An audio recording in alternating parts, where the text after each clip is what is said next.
1 Kings chapter 17. That's where the message will come from today. 1 Kings chapter 17. 1 Kings chapter 17. If you have a Bible or if you have a phone with a Bible app in it, or you got an iPad with you or some kind of thing that you can look it up. You got a free Bible app on there. And you pull it up. If they have translation options on it, you can follow along with me. I'm using the New Living Translation. I like that translation. I think it's both accurate in scholarship and it's contemporary. It's easier to understand. Why complicate things? Some people think the King James Version is the only Bible. That's it's only a translation. Just because it's just the oldest one doesn't mean it's the only one. Thou saidest. The Word of God is alive. If you really want the original translation, get a Hebrew Old Testament and a Greek New Testament. Then bring that to church. Now you're doing something. And even that is not what they originally wrote on. They originally wrote on papyrus sheets. You got to go get the scrolls if you want the real thing. Bring some scrolls up in here and just pull out your scrolls and say, you won't be able to read none of it. It's the Word right here. The Word of God, everlasting, eternal. Verse 1. If you don't have a Bible on your phone or on your electronic device or in your hand or on your lap, then watch the screen. Verse 1. Now Elijah, who was from Tishbe in Gilead, told King Ahab, as surely as the Lord, the God of Israel lives, the God I serve, there will be no dew or rain during the next few years until I give the word. It's not going to rain. Then the Lord said to Elijah, go to the east and hide by Kerith Brook, near where it enters the Jordan River. Drink from the brook and eat what the ravens bring you, for I have commanded them to bring you food. So Elijah did as the Lord told him. Elijah did as the Lord told him.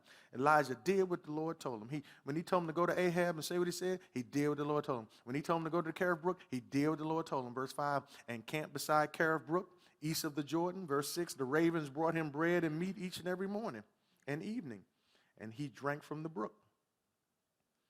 But after a while, the brook dried up, for there was no rainfall anywhere in the land.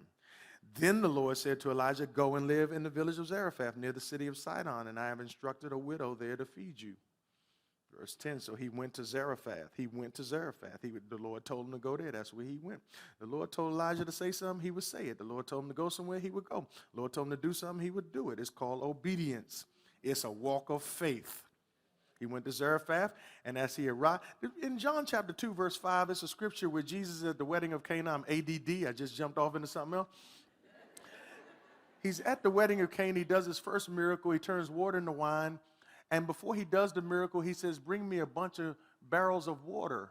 And so the people went to his mother, Mary, and said, what is going on with him? And you know what she said in verse 5? Do whatever he says. That's what it means to walk with God. Do whatever he says. He don't have to make sense. He's God. Verse 10, so he went to Zarephath. As he arrived at the gates of the village, he saw a widow gathering sticks. He asked her, would you please bring me a little water in a cup? As she was going to get it, he called to her and said, bring me a bite of bread too. But she said, I swear by the Lord your God that I don't have a single piece of bread in the house.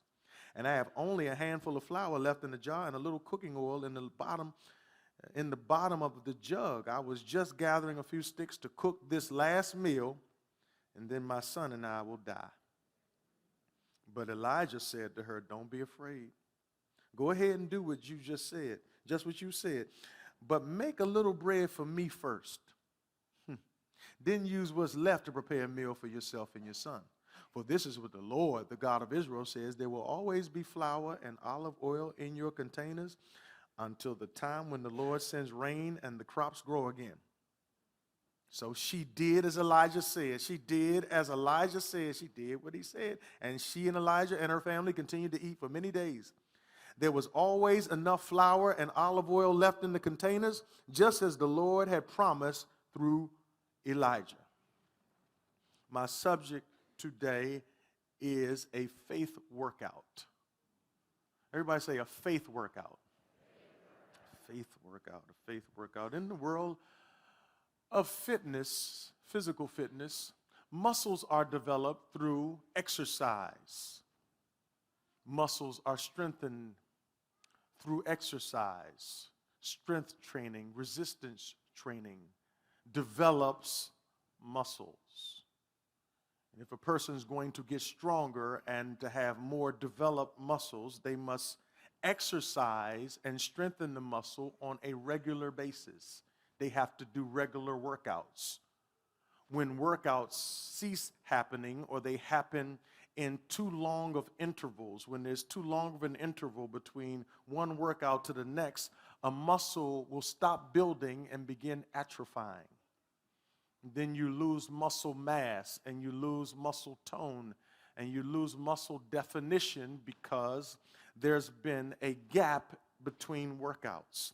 When there is no working out, there is no muscle development. Muscles atrophy. And so in the world of faith, faith is a muscle. Faith is a muscle that in order for it to be activated and grow, it must be worked out. It must receive workouts. It must be exercised in order for it to grow. If it doesn't get a workout, it won't grow. And the way you work out faith is you must be put in situations and circumstances that stretch your faith.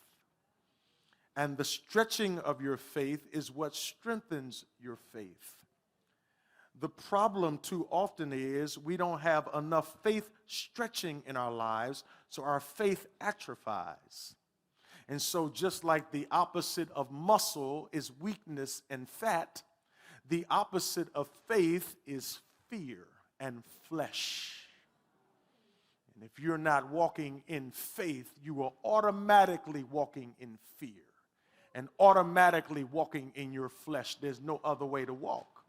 If I don't walk by faith, I'm walking in my flesh, in my carnality, in my reasoning, in my rationale, and I'm walking in fear and intimidation. If I'm not building muscle, I'm getting fat and weak.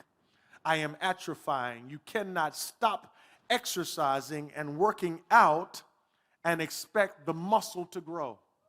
In this passage, there's one faith workout after another in Elijah's life, and each one builds his faith, preparing him for the work each season that God has for him to do. The first workout is in verse 1 of 1 Kings 17, and it is his first ever assignment as a prophet. He is new to the prophecy ranks of Israel. He is the prophet of Israel, and his first assignment is to go to a king who has been described in chapter 16, verses 29 to 34, as the most wicked king in the history of Israel. When the Bible describes Ahab, who Elijah went to, King Ahab, in verse 1, the Bible describes him in chapter 16 as having done evil in the sight of the Lord, far exceeding the evil of his ancestors. In other words, he took evildom to another level. It's a new word, evildom. He was so wicked, he took wickedness to another level, and then he took wickedness to another level when he married a woman named Jezebel. Together, they were off the chain wicked. Jezebel introduced him to Baal worship, B-A-A-L. She was a worshiper of Baal, and after his link and connection with her, he started erecting Baal-worshiping temples throughout Israel and Jerusalem. And so now he has led the people into this dark period of leadership, this evil period of leadership, and it is against the backdrop of this leadership that God pushes Elijah into front and center stage, and says, I want you to go to this wicked king and tell him that I'm going to shut the clouds down and not let it rain for many years. And it's not going to rain again until you say so, Elijah.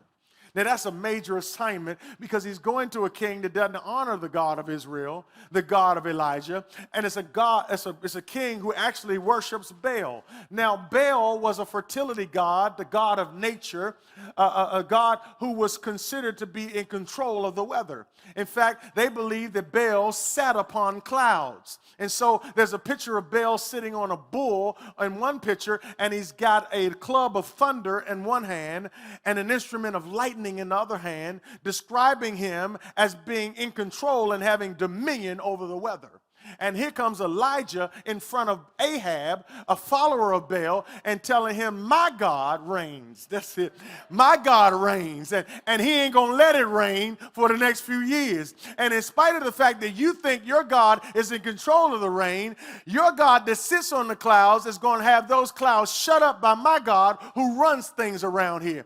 And not only is my God going to not let it rain, he's not going to let it stop raining. He's going to let it start raining until I say so. Now, this is his first assignment. He comes up in here with this kind of boldness on his first assignment and says, and it ain't going to start raining until I say so. So you can go to your prophets of Baal and ask them to plead with Baal, but nothing they're going to do can stop it until I say it must rain again. He dropped the mic and walked out. That's what you call spiritual swag. And he walks... This is bold right here when you think about the fact that he's talking to a man that's ruthless. And if he's ruthless, his wife is ruthlesser. And if Jezebel would have been in there when he said that, she would have cut his head. She'd have said, decapitate him right here while she was doing her nails. She's just gangster like that. Just cut his head off. All right, now what was you saying? That's how she is. In fact, this situation is so dangerous that God himself says to him when he finishes this meeting, he says in verse 3, the word of the Lord came in verse 2, and verse 3 he says, now get on out of there and go hide. Now, don't be standing around and walking around like you still in charge. Get on out. You said what I told you to say. Now get on out of there and go hide. These people ain't playing. They don't play like that. Get on out there. See, God will have you do some stuff that don't make no sense, and he protects you from the danger because it's not that you're totally unaware of the danger, but you're so obedient in faith. You're so controlled by faith that fear doesn't have dominion over you. So you know the fear is there. You know there's danger, but I'm walking with God, and if I'm going to walk with him, I'm going to walk with him, and even though it's dangerous, and even though I'm queasy, and even though I got butterflies, I'm going to do it scared. Now get on out of there and go down to the Zarephath brook and hide. Right now, go on out there. And I'm going to do something miraculous for you at the Zarephath brook. When you're at the Zarephath brook, I'm going to give you something to drink there. I'm going to give you water from the brook, and I'm going to feed you with some ravens. Now, this is a miracle right here. It's a miracle because, first of all, I need you to run and hide because what you're about to say, that prophecy of doom that you just spoke, is going to cause a lot of problems back here where you are now. And these people are going to have a hot mess on their hand because in an agricultural society like this, when it stops raining, everything shuts down. Commerce shuts down. Food supply shuts down. Trade shuts down. The economy shuts down. People's hope shuts down. There's rioting and looting, and people are going crazy. They have no more hope. So it's not only going to be Jezebel looking for you because every time it goes bad, your name's going to come up as the person that started this, so you need to go hide. And I'm telling you to go hide at the brook Zarephath, the Zarephath brook, because of this. The brook is a stream that's supposed to give water to people. That's why I'm sending you there. The problem is, it's called the Zarephath brook. If you look up the word Zarephath, it means to cut. And it most often means to cut off. So where he's sending him is to the cut off brook. In other words, it's a brook that doesn't flow. There's no water there. It's a brook that's always dried up. And so the reason why I'm going to send you there to hide is because it's going to be such a major drought. Nobody's going to come down there looking for you because nobody goes to any place that's unreliable when they need reliability. So nobody will find you there because nobody in their right mind would go to that brook because everybody knows that's the cut-off brook. But that's the very place where I'm going to quench your thirst. See, whoever this is for, God is taking somebody at a Zarephath brook in your life right now. And being in a Zarephath brook is when you're in an impossible situation, and the only reason you keep making it and keep being sustained is because God is making something that ain't even supposed to take care of you. You ain't even making enough money right now to still be driving what you're driving, eating like you're eating, and living like you're eating. But he made a Zarephath out. Oh, God. So I'm going to give you something to drink out of a place that don't even get. I'm going to let you drink out of a broken fountain. Why, God? So that when you get something to drink, you'll know who to praise. It wasn't nobody but me that brought. See, God will break you down. Who in here am I preaching to? God will break you down so low where you ain't got nothing else to lean on but him because everything else you depended on is broke. That's my beverage plan for you. the brook, the broken brook. But check out my meal plan. Guess who's going to cater to you and bring you dinner and breakfast? You know what a raven is, don't you, Elijah? A raven is an avaricious bird, a rapacious, selfish bird. It is a vulture that comes and preys on weakness and death. It is a bird that cares nothing about anything but itself. It is a bird that only grabs and gets and snatches and takes and consumes. This bird is so selfish that if they had in the bird world a child protective service, they would always call them on ravens, because the ravens didn't even take care of their young. It was like, I got mine, go get yours. You're on your own. I'm only here to take care of myself. And by the way, Elijah, I'm going to use them as your waiters. I'm going to use these selfish birds who would normally consume what they're bringing to you to deliver to you meals that they would normally eat. I'm going to change their disposition. I'm going to change their attitude. I'm going to change their proclivity and turn them around and treat you nice when they're not even nice. They're angry birds. That's what they are. And God has a way of making people that don't even like you start treating you like they're supposed to treat you. Because, oh God, they don't even know why they're treating you like that. I don't even like her like that. I don't know why I keep being so nice to him. He'll make somebody promote you at a job where nobody likes you, because promotion doesn't come from the east or the west or from the south. It comes from God. And God can make people bless you that don't even like you. I'm going to make ravens treat you nice.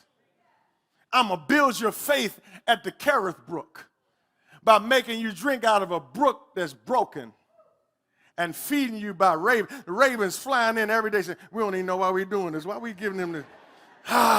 We'll be back later. And they flying twice a day with his meal for them.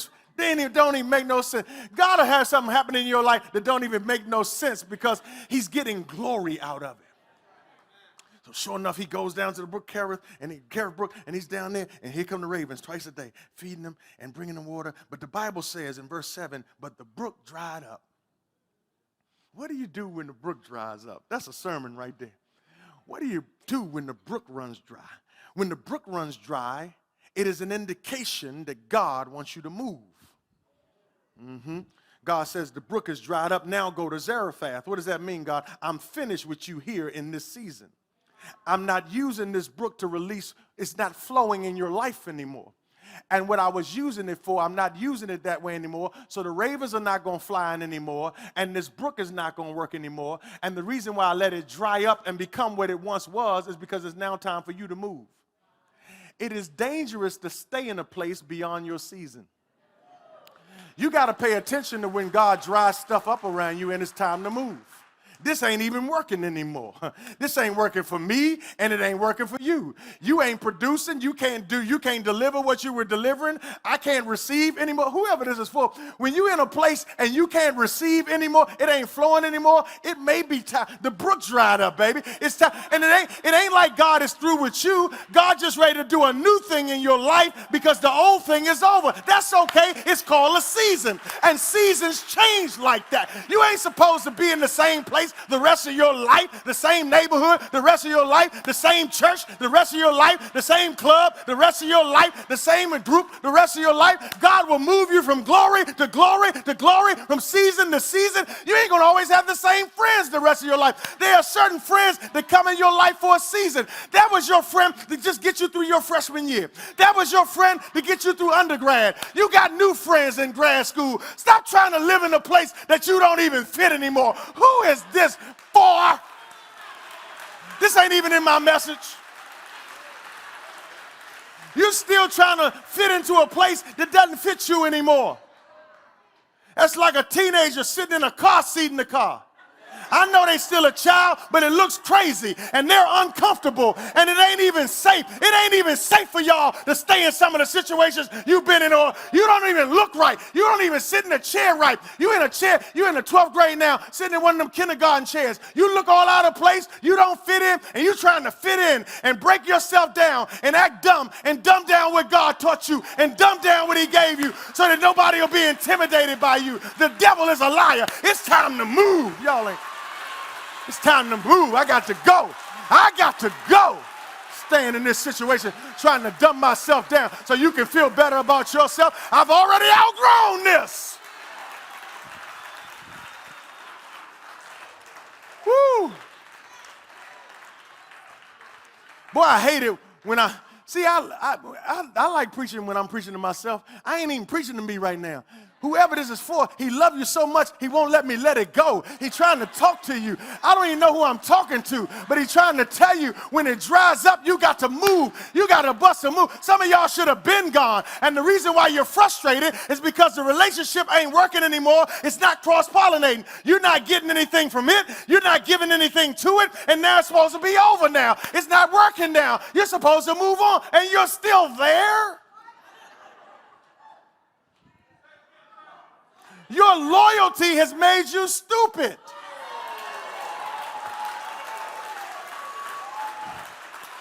Your loyalty is to God, not to man, to God, not to people, to God. I don't care what they say about you. Yeah, they're going to talk about you when you leave. Yeah, they're going to think you're too good for them, but that's okay. You got to answer to God. Who am I preaching to? You know who you are.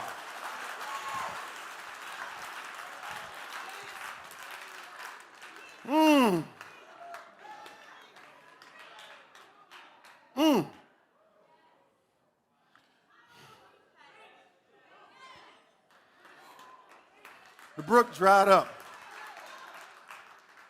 Brook dried up. Go to Zarephath. Go. It's time for a new workout. You had a workout when I protected you from a reckless king. And you had a workout while I was feeding you by selfish birds and giving you drink out of a broken brook. But you got lazy there. I believe he's laying around at that brook saying, yeah, they'll be here, them birds will be flying through any minute now. I'm all right, said it right there. That's what I'm talking about.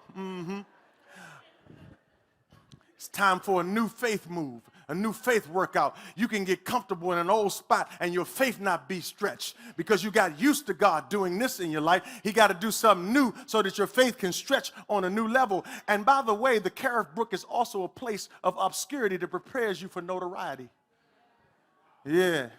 He's at the Zarephath Brook and nobody knows where he is and what he's doing. God will put you in the backside somewhere, all alone, isolated with him. Nobody knows where you are and what you're doing. Haven't seen you on social media. Haven't heard nothing from you. Have you seen her? Have you heard from him? And they ain't supposed to hear from you yet because you're at the Zarephath Brook and God is working on you and teaching you something. But when he brings you out, you can't always be in the light. You can't always be out in public. You can't always rub shoulders with people. Sometimes God will pull you away into obscurity to prepare you for the next thing he wants to do in your life. Brook dried up. He says, go to Zarephath. There's a widow there that I've already told to feed you. So he goes to Zarephath. Zarephath is the epicenter of Baal worship. It is headquarters of Baal worship. God is going to send him right into the place where all the Baal worshipers are, and these people starving and dying. And he's going to take care of his man in a widow's house with very little resources. And his man's going to flourish with a table full of food while the other people worshiping Baal in Baal headquarters are dying. Because God will prepare a table before you in the presence, y'all don't read the Bible, of your enemies. Because food tastes better when you're eating it in front of your haters. He says, I got you. Go down there. He gets down there and he sees this widow getting sticks and he says to her, can you give me a cup of water? And she goes to get the water and no, don't say anything. Then he says, and give me a bite of bread too. And that's when she turned around. She says, I swear to you by the Lord your God, I don't even have a piece of bread at home. I came out here to get some sticks. I'm going to go make a fire. I got a handful of flour and I got a little oil in a jug. I'm going to put that together and make me and my son our last meal. This famine has taken a toll on us. This is the last meal I can prepare, and we're going to die when we finish this meal. It's over for us. And I would think right then that Elijah would have said, well, okay, then I got the wrong widow because this can't be the house. God sent me down here for somebody to feed me. So I'm sorry, you're a widow, but you're not the one I'm looking for. You need somebody to bring food to your house. You know how you go, see, there's certain people's houses you don't need to go over when it's bad because they need food too. Seemed to me that God would have sent him to somebody's house with a lot of food, a lot of money, a lot of space, a lot of resources. No, God would have got some glory out of that, but he gets more glory out of sending him somewhere where they ain't got nothing, he ain't got nothing, and they need God for everything. And God took care of them. So he says, this is the Zarephath brook all over again. I'm back in a situation that I needed to take care of me, and it can't. Woo. I'm in a situation that it doesn't add up, but it is. I'm in a situation that shouldn't be working out, but it keeps on working out. And I'm in this situation where I can't help but hold on to God. See, before, when I had it all worked out and it fit the budget and everything was comfortable, before it got bad, I liked God. And I talked to him. And I had my little books and I had my stuff that I read and I do my readings and everything. But you don't understand. The situation I'm in here now, I need God. I am walking on the precipice of grace, and every day, every step matters now. I'm desperate for him in this situation. That's where you are right now. You're in Zarephath at a widow's house. And he didn't even say that. The reason why he didn't panic, he says to her when she said that, because you know what? This is not how God says. God just said it's going to be a widow. He didn't say she's going to have a son, which is another mouth to feed, and she's going to be down to her last. And God don't tell you everything. He just tell you some of it. Then you get there and say, whoa, this is worse than I thought it was. But because he's been getting faith workouts, he's ready for it. His faith was worked out in the king's palace, and his faith was worked out at the Zarephath brook. And now he's in this situation, and he doesn't panic. He tells her, don't be afraid. Do what you're going to do. Make that last meal. And by the way, when you're making it, make me something to eat first. Then you and your son eat what's left. Not because I'm afraid I'm not going to get some food out of the deal, because I've been getting food miraculously. God going to take care of me. I'm trying to get you blessed. I'm trying to communicate my faith to you. If you take the little bit that you have and give that to God first, he'll stretch what's left. Y'all. And the reason why I'm not intimidated is because I've been getting faith workouts. I had a workout with the king, and he protected me and brought me through that. And I had a workout at Zarephath, and he brought me through that. And he fed me with angry birds, and he brought me through that. And he gave me drink from a broken brook, and he brought me through that. And if he did that, and he did that, he can handle this, because he's the same yesterday, today, and whoever I'm talking to that's got to make a faith move, if you would just don't look ahead, look back over your life and say, every time I've trusted him, he was faithful in this, and he brought me through that, and he brought me through that. And if he did it before, he can do it again. He still loves me, and he still reigns. So I would have thought she would have said, when he said, I think she was going to say, get to you first, and then we eat what's left.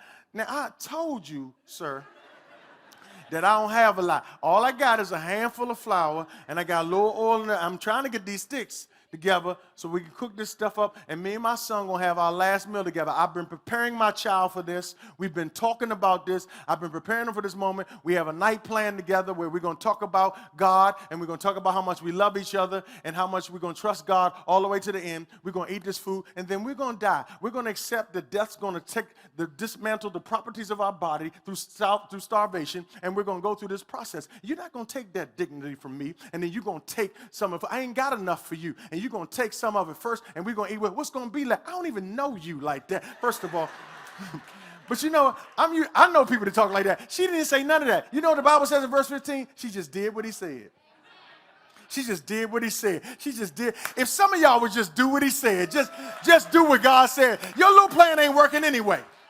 He said, well, I can't give off the top. I can't give to God first. I can't sacrifice that. Let me say something. That's the best time to give. When you ain't got enough money to pay your bills, you should be giving more than everybody else, because you need them more than that. Listen, it would almost make sense to me for rich people to not give. It makes no sense to me when broke people don't give. You're already broke.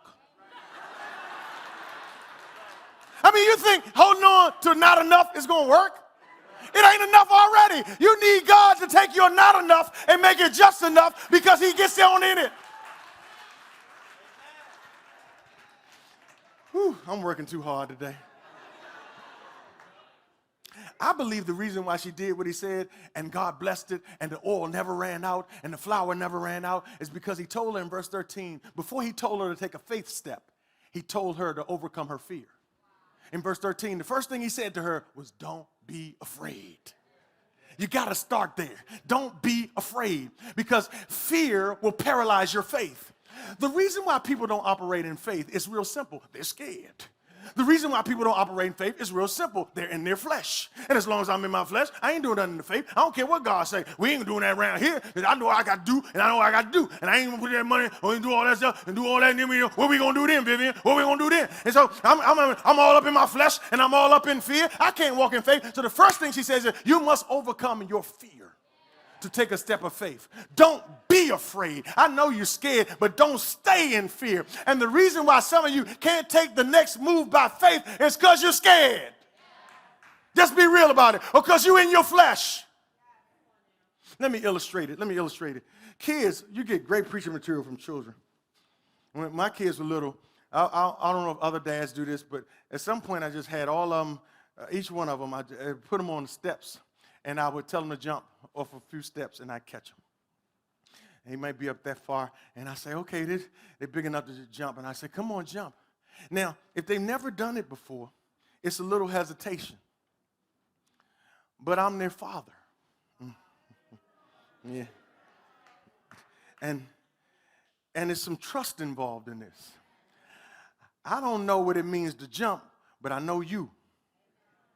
And I got to trust you. And so they didn't just jump. So they got to count to three. 1, 2, 3. Then they just kind of fall. And I catch them and hold them in my arm. And I feel a little heart racing. I say, you all right? Yeah, you all right? You want to do it again?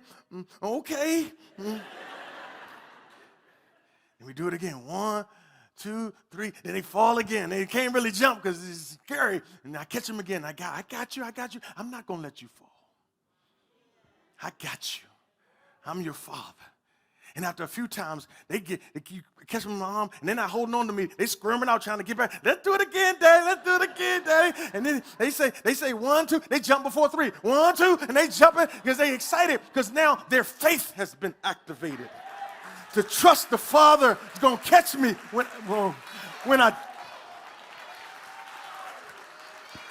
if I jump, the Father's got me because my faith is being activated. And if I do it this is what I noticed. I never drop my kids, but if I dropped them, I'm sure they wouldn't want to jump anymore. But one thing I did notice is that if I didn't do it regularly, if it was a time period that went by, let's say it was a couple of weeks or a couple of months or maybe even a year or so, and we were back on the steps and say, hey, you want to jump? What would happen is they wouldn't just say, yeah, I'll do it because it had been so long since I trusted you. It's been so long since I operated by faith that what happens is I'm naturally scared now. Because faith, watch this, the opposite of muscle is fat and weakness. The opposite of faith is fear and flesh. So this doesn't make gravitational sense now. That's flesh. And this is too risky. That's fear. And so I know it's still the same steps and you're still the same father, but the problem is I haven't had my faith worked out in so long I'm scared to jump. So what I have to do as a father is say, don't be scared, don't be afraid, you can come. And after a while, they might say, well, okay, let's count to 10 though. You sure you? Then they say, you ready? Yeah, I'm ready. I'm not going to drop you. And here's what you have to understand. The reason why some of you are not making faith moves in your life is because you're scared. And one of the reasons why you get scared is because you don't have enough faith workouts. You don't let God work out your faith. You operate in fear and in facts and in flesh all the time. And so when it's time to take a step of faith, you're not ready to do it. But here's what God's trying to tell you today. I have never dropped you yet once in your life. I've never let you down. You got to trust me now. You got to trust me. How many of you ever been to the circus? Ever been to the circus? You ever seen the trapeze show when this is flying trombolis or whatever people's flying? Yeah. They fly from one, it's like a big swing in the air, and there's a net under them in case they fall. They swing, and if you ever see somebody swing on those things, they go from one platform, and they swing, and they might do flips, and somebody catches them, and then they take them back up to the other platform. But one thing I notice is that sometimes, if you watch them closely, there's a time between you're swinging on one of these things, and the other thing, they'll push it out so that it's coming to you. The other side, so you're swinging on this one, your weight is on this one, and then somebody on this platform will push the empty one out to you. Y'all see what I'm saying? And here come the empty one, and they'll time it so that when you do your flip or your jump, you can get on that one and then catch a ride over to the other side.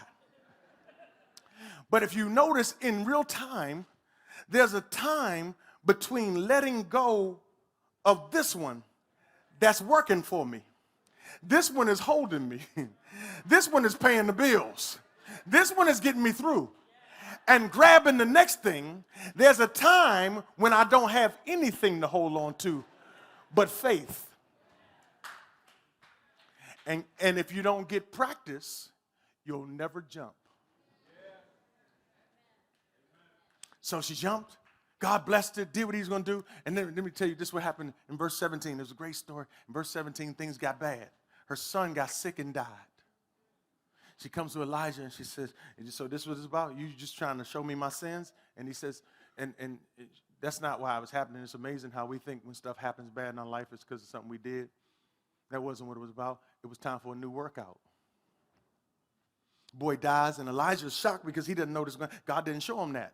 God showed him what was going to happen when he went to Ahab. Told him to run. He showed him what was going to happen at the brook. The raven's going to do this. The brook's broke, but it's going to work. He showed him this. You're going to live off of flying oil at a widow's house. He showed him all that. He didn't show him the boy was going to die. And Elijah's upset with God. Why did you let this tragedy happen to this family? Why would you bring this? He takes the boy from his mother, takes him upstairs, puts him on his bed in his room, and he stretches over him 3 times and please God, bring this boy's life back to him. Bring this boy's life back to him. Bring this boy's life back to him. And even though, but this is amazing, even though God didn't tell him to pray, he's got enough faith to ask God to do something that he's never seen God do before. Because even though, see what happened was he was getting lazy. He's getting lazy. And so God heard his prayer, brought life back into the boy. He takes the boy downstairs, gives him to his mother. His mother rejoices, said, now I know you're a man of God. And I started asking God, I said, God, what's up with that? Why you let a boy die like that? And he says, it's because he needed another workout. Both of them did. See, I believe they was getting comfortable just like he got comfortable at the Carif Brook. He was getting comfortable in that house. They said, look at that flower. Let's have seconds tonight. Well, God is good, ain't he? Ain't this all right? Ain't he all right? Yeah. Flower oil. Look at God. Good gracious. Look at this. Chilling, right? No stretch. He's working. Oh, it's time for you to grow. You're getting fat. You're getting weak. I need to stretch your faith. Why? You've seen me protect you from an angry king. You know I can do that. You've seen me feed you with angry birds. You know I can do that. You've seen me give you drink from a broken brook. You know I can do that. You've seen me take oil and flour, a little bit of it, and feed 3 of y'all for many days. You've seen me do that, but you ain't never seen me raise the dead. And everybody wants a miracle, but nobody wants to be in a position where they need one. But you can't receive the miracle from God until you're in a miracle-needing situation. You never know that he's a trouble or he's a way maker in trouble until you're in the kind of trouble where there's no way out unless he makes a way out of no way. You ain't never been in that kind of trouble. God will introduce you to levels and dimensions of himself based on the problem that you have. And the reason why our faith is so weak is because we don't get it worked out enough at levels that will stretch it. So we can't even empower other people by faith because we have none. So whoever I came to talk to today, you wondering, why is all this happening? It's a faith workout. You was getting too soft. Yeah, out of shape spiritually. But this one's got your behind tightened up, don't it? You so cut up you can take your spiritual shirt off and flex on people. I am Miss Christian right now. I am Mr. Jesus. I am so tight with God, I can, if he burps, it comes out of my mouth.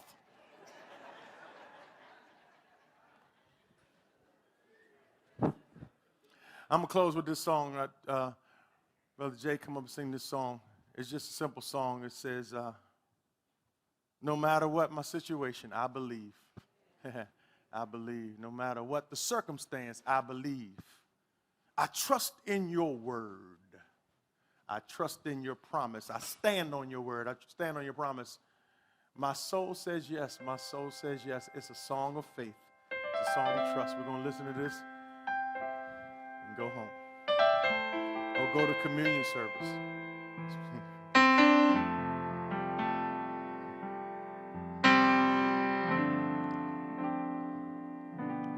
No matter what the situation, I believe. I believe. No matter what the circumstances, I believe. Oh, I believe. I'll stand on your word. I'll stand on your promise. I'll stand on your word. I'll stand on your promises. My soul says yes. My soul says yes. No matter what the situation,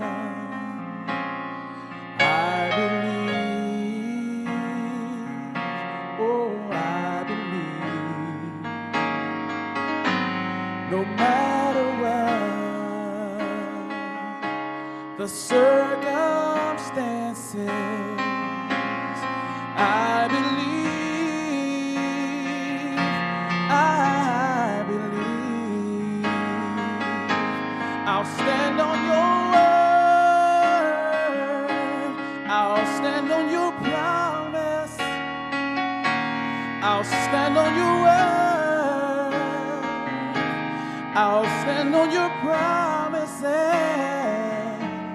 My soul says yes. My soul says yes to your will, to your way. I will trust and obey to your will and to your way. I will trust and obey. I'll stand on your word. I'll stand on your promise. I'll stand on your word. I'll stand on your promises. My soul says yes. My soul says yes. I'll stand on your word. I'll stand on your promise. I'll stand on your word. I'll stand on your promises. My soul says yes. My soul says yes. Oh, my soul says yes. My soul